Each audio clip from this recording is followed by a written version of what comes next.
Hi everyone, welcome back to Workshop Rotation Sunday School this is for Sunday, November 15th. Good to see you. I haven't been here for a few weeks and I have missed you. But we might have caught you if you were at some of the events we've had lately. I saw a lot of you at Trunk or Treat. Didn't recognize all of you in some of those costumes, but I did get to see you. We did a Zoom game, a scavenger hunt. I got to see some of you then. That was fun. And then last Sunday we did our drive-in movie. I know not everybody could come, but some of the kids I got to see, and we watched Josh and the Big Wall, which is what our Sunday school lesson is this month, okay? We are studying Joshua, all right? And we're going to learn more about him in just a little bit. First off, let me see. Davey. I think we need to get the birthday hat out. Okay, we have a birthday this week, and the birthday hat goes to Sophie Summit. Happy birthday, Sophie Summit. I just adore you, and I hope you have a wonderful birthday and a wonderful week. I have known you since you were itty bitty. So is Davey. I think he's your cousin. Is that right, Davey? Yeah. So, hey, family event here. Happy birthday, Sophie. Have a great, great birthday. We all wish you the best, all right? Good to see you. All right, now let's go on to Joshua. Now he is an interesting person. In fact, he gets a whole book in the Bible, so you know he's kind of a big deal. He is in the Old Testament, and he is the successor, the chosen person to follow Moses, who has passed away now. But his people are yet to make it to the Promised Land, but they're getting close. And Joshua will lead them now. And our story will take place, in fact, our memory verse for this month is from the book of Joshua, chapter 1, verse 5. And this is God speaking to Joshua. As I was with Moses, so I will be with you. I will not fail you or forsake you. Can you imagine God saying that to you? Wow, wouldn't that feel great? I mean, he does say it to us, but getting to hear him say that, pretty cool. So Joshua is the chosen one, and he's going to lead his people, but they're going to run into a problem. They're going to get across a big river, and they're going to be getting near the Promised Land, and then there's this area called Jericho. And some people there who aren't real crazy about them coming in. And there's this wall that kind of surrounds the city that's a bit of a problem. But not for long. Okay? Let's read about it from our children's Bible. This is called The Promised Land in the book of Joshua, chapter 5 and 6. And this is entitled Strange Orders. Strange Orders. Let's see what those orders are. The beautiful city of Jericho stood at the entrance to the Promised Land. The city was well watered with springs. Trees flowered in the streets, and tall palm trees gave welcome shade. Sounds beautiful. Joshua knew that if Canaan was to be theirs, Israel must first capture the city of Jericho. As he was thinking and planning how he would make the attack, he suddenly noticed a stranger standing in front of him. What was more, the man was armed with a sword. Joshua sprang to attention and called out, "Are you one of our soldiers, or are you on the side of the enemy?" "Neither," the man answered. "I have come to take charge of the Lord's army." Then Joshua bowed low because he knew that the stranger was God's special messenger. He had come to remind Joshua that he was not the one in charge. God would tell him how to take Jericho. He had only to do as he was told. The more Joshua listened to what God had to say, the more he wondered at the strange orders that God gave him. But he was wise enough to set about obeying those orders. The first people Joshua sent for were not brave young soldiers, but priests 7 of you, Joshua said, are to take your trumpets and march at the front of the procession. Those who follow will carry the covenant chest from God's tent. That will be a sign that God himself is with us. Now I'm going to pause just for a moment, and we're going to talk about that covenant chest. That is a very important chest. In fact, it's called the Ark of the Covenant. And inside it is the 10 Commandments on the stones that Moses received from God. So it's very important, and they've built this special case to put them in. And Joshua wants to make sure they're with them as they march into Jericho to remind them why they're there. Next, Joshua called for the soldiers. You are to march behind the priests and follow where they lead. Now this is what's interesting. Nothing was said about swords and spears, bows or arrows, or any weapons needed to attack a city. That's not like what we think of when soldiers go into battle. No weapons. When everyone was lined up, Joshua gave his next instructions, just as God had given them to him. Start marching around the city walls, he said. You priests, keep on blowing your trumpets as you go, but you soldiers, keep quiet. When you have marched once around the walls, come back to the camp. That will be all for today. The horrified king of Jericho had seen the huge crowd of Israelites that had crossed the Jordan and camped near to his city. He ordered the city gates to be shut and barred. Then he waited. When he heard the first shrill blast of the priests' trumpets, he thought the attack had begun. But the line of priests, with their precious gold chests gleaming in the sun, was followed by a silent column of soldiers. Then, one journey around the walls completed, they were gone. The next day, Joshua gave exactly the same orders to the priests and the soldiers.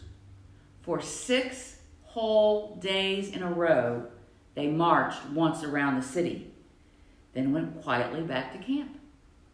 The citizens of Jericho watched and wondered, starting to get more and more afraid. On the 7th day, Joshua had new orders for the Israelites. Today, you are to march 7 times around the city, Joshua said. When you begin the 7th lap, the priests will blow their trumpets and the soldiers are to shout out loud, for God will give us the city. Once, twice, 3 times around, 4, 5, and 6. Then at the 7th time, above the blare of the trumpets sounded the mighty cry of the Israelites, shouting as if their lungs would burst. At that very moment, the walls of Jericho trembled and shook and then finally crashed to the ground. With whoops of excitement and triumph, the soldiers marched straight up into the city and captured it. Some of the soldiers went at once to find Rahab and to rescue her and her family. She was someone that we haven't studied a lot about, but she protected some of the Israeli spies that had come there, and because she believed in their God. And she was rewarded when the town fell and they went to save her. She was saved because she trusted in God. And Jericho was captured because Joshua too trusted God and did not rely on his own cleverness or strength. Wow, what a great story. Can you imagine that wall tumbling down? I mean, I wonder how that happened. Think all the stomping and the noise. If you got your bag from me, and I hope you all did, in your bag is a kazoo. Ha ha, a kazoo. Do you know how to use this? I didn't. I had to look it up. But you blow in the big end. Oh, you don't blow, first of all. You have to hum. Hum. And into the large opening, not the small opening, large opening. And leave this part alone. okay? And you hum. Aha! Kind of like the sound that helped make the walls of Jericho fall down, right? Cool. Now don't do this. Don't do this. Don't open this, because if you do that,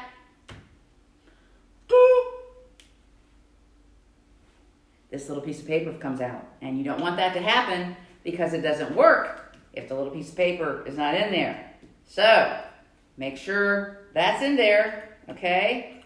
Put it back in. Very good. Close it up. Leave it in there. All right? You have your kazoo. Now's the time to get it. But first, we're going to go to Dr. Shala. She has a science workshop for us today to kind of explain all this sound and stomping and, yeah, all that stuff. So, take it away, Dr. Shala. Hello, welcome back to Science. Today's story is about Joshua and the walls of Jericho. Joshua and his priests marched and played trumpets for 6 days, and on the 7th day they began shouting loudly. And what happened? The walls of Jericho came tumbling down. Now, how could that be? Well, you see, sound and stomping create vibrations which travel through objects, the air, water, and slowly over time can stress a structure such as a wall. I would like to demonstrate how sound travels as a waveform in water with this tuning fork. When I hit the tuning fork on the counter, the drums vibrate back and forth, and you can hear that vibration against the metal, but you can see that vibration when I touch the tuning fork to the surface of water, like this. We're going to take a closer look.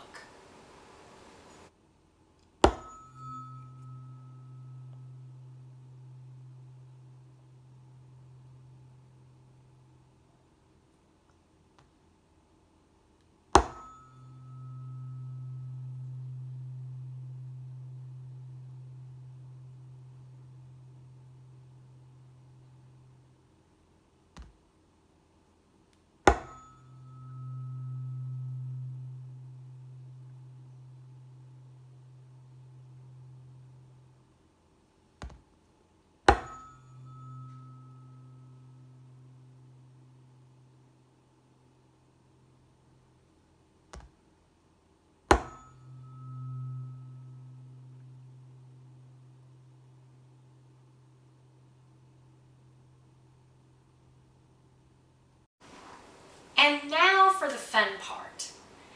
We are going to make my Jericho wall fall. I have built my wall from sugar cubes, and I have placed them on a metal pan which will vibrate. I will use my tuning fork and make the wall fall without touching it. You may build your own wall out of foam blocks or styrofoam or cardboard blocks if you have them, but use something light that can actually react to the vibration. Now, it may take several tries, just like Joshua and his priests repeated their noise over several days. Let's try it.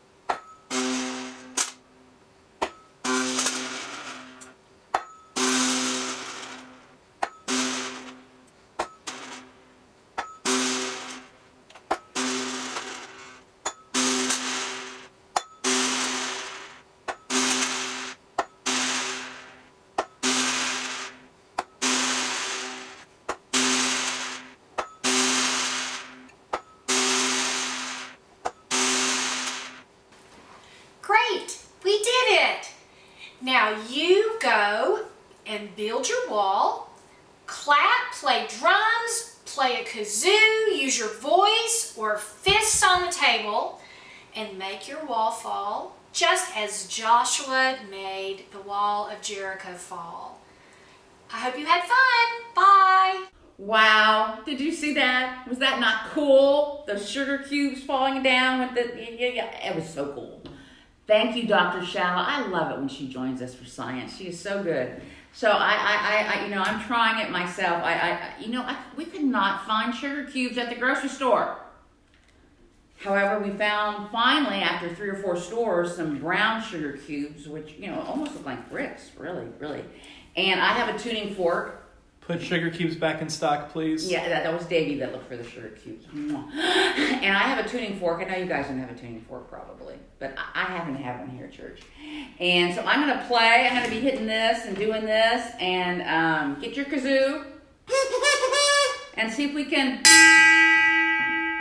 knock down the wall. All right? I'm going to start playing for a while. Oh, wait. Let's pause. Miss Cheryl can't forget the prayer. She almost forgot the prayer. Hang on. All right. Let's pray before we leave, okay? And then we can go back to playing. All right.